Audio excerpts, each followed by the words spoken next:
Right. So junior year, that was my third year on the step team. Again, it was called UB for United Brothers. Anybody that went to Randolph, I'm sure will remember it. And that was my first year as captain. So that year was great because I pretty much got to put my stamp on the team and create steps, and I was in the front, in the middle, and all of that stuff. Everybody came in and knew I was the captain of UV. Oddly enough, they used my picture. The company that comes in and does the graduation photos used my picture on the flyer. So that even helped. So it would be times that people would come into the school and already see my face on the flyers posted all around school just for the graduation pictures, and then see me on stage for UB. So it just added to more people knowing my face when I walked around. So I definitely loved junior year. I think that was probably my favorite. Either that or senior year was definitely my favorite shows. Yeah, there goes Lucas running across our backs. I put together that whole thing, but that was definitely '09 was probably my favorite show. Being a part of it, because that year was only, I think, like 5 of us on stage, so it was like we had to come up with the craziest show possible. So we added the tricks and everything, and a bunch of new steps. So everybody loved it. Yeah, I definitely loved junior year. I didn't go on any college trips, but I did play varsity basketball that year. The guy Sanchez was still the coach, and originally I wasn't even going to play.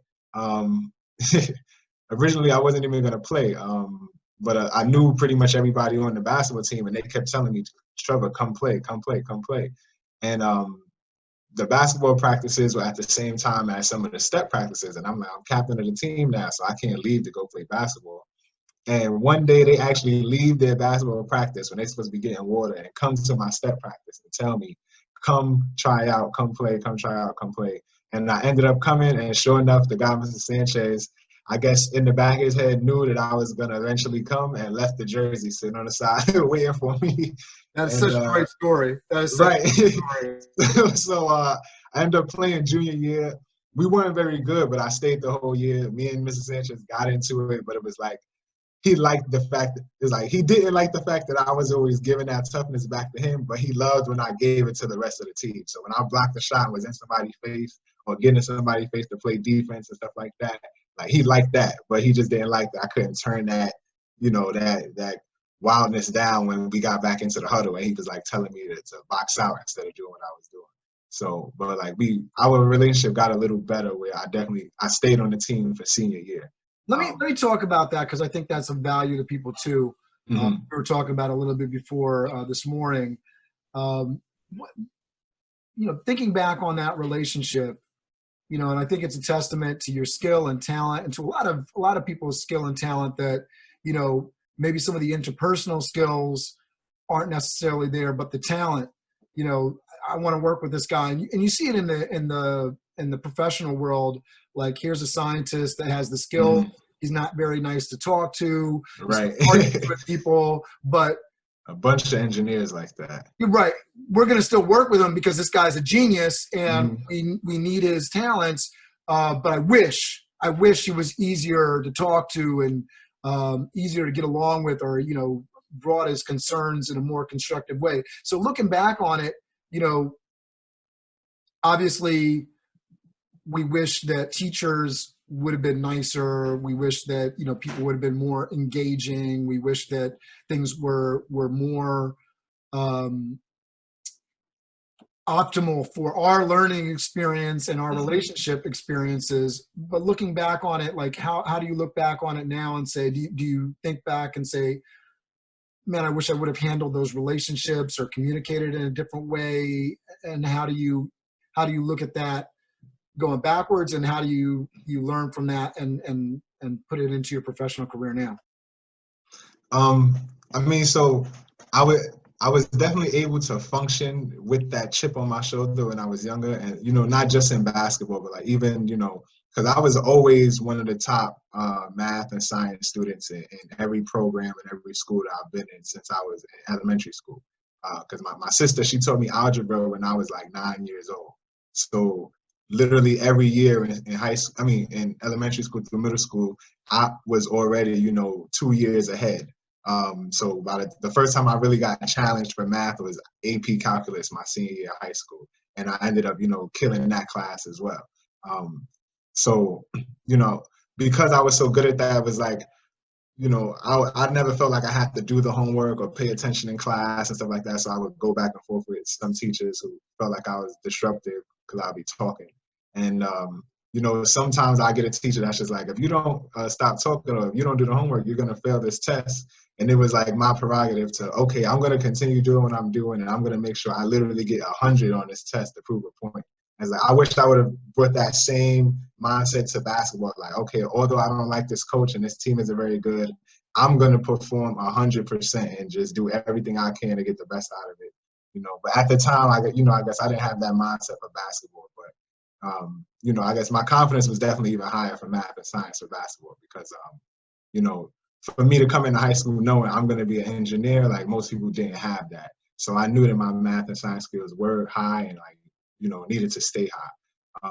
So, even junior year when we took I think you take the first your first crack at the SAT your junior year, and then the second crack at it your senior year, at least I did. The first time I took it, I got like a 1590 or something like that when it was out of 2400. But my math section was like a 640. And then the next time I took it, it went up 100 points. But really it was because my reading and my writing both went up 50, but my math stayed at the 640. So it was like, that's just what my math, was. It was very Excel, but like it wasn't, the perfect math score. So I wanted to go to schools like Georgia Tech and Michigan State and those big tech schools that had D1 programs and stuff. But during my senior year, I realized I was not going to be a D1 athlete because I was getting recruited by D3 and D2 schools, and I didn't have the math to get into Georgia Tech. What were the requirements for the math at that time? Say that one more time. So you were saying you had like a 640, which is pretty high. Yeah, but it's not Georgia Tech high. So do you remember what the requirements were at the time for like a school like Georgia Tech? Well, to get into I could have got in, let's say, if I wanted to be like a regular math major or something, but to be an engineering major, because that's like the top engineering school around there, they advised you to have a minimum 680 score on your math for the SAT. Okay. So they said the average student. Far away. Right. But that was their minimum. Like most of them would come in above a 680. Understood. So, yeah, your competition. Right. And I'm like, I don't know. At that point, I was a little like scared away. But I knew if, all the schools that recruited me for basketball, that I could definitely go there and excel for mathematics. Now, I know you were part of Cassie, right? You were part of SAT Prep? Was that the paid program or the free? Yeah, the paid program. No, I never did the paid program. I came to I came to one of the free events on the weekend, where they helped with the SAT essay. I mean, not the SAT essay, but the college application essay. So I had my essay written about pretty much my junior year. I found an organization in Harlem called the Order of the Feather. Again, because Albert Nixon, who was the captain of the step team before me, had joined the year prior, and I didn't know much about the organization. I really just knew them because Albert stepped my junior year, and pretty much on my sophomore year he stepped, so he would have to leave to go to his meetings and stuff like that. And we went to their step show that summer, going into my junior year, and we stepped in it.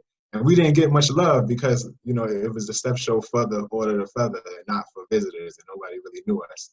And so I was just like, wow, they better be really good for us to not get much love in here. And sure enough, they were like really, really good. So that was like the thing that really captivated me towards them. I think I want to join this organization. Yeah, I remember hearing a lot about Order of the Feather, and now thinking back on it, I'm like, and this is, I think, the maturity that time brings, because 10 years ago, I'm hearing all about Order of the Feather. I remember, I'm going to mess up on all the names right now, but, the ladies that were involved with Order of the Feather, the gentlemen that were involved with Order of the Feather, and I'm hearing about it. And instead of being like, wow, I need to get, more information about this organization, meet the people, collaborate. I just remember being like, wow, they're doing Order of the Feather, and I'm like trying to do this stuff over here.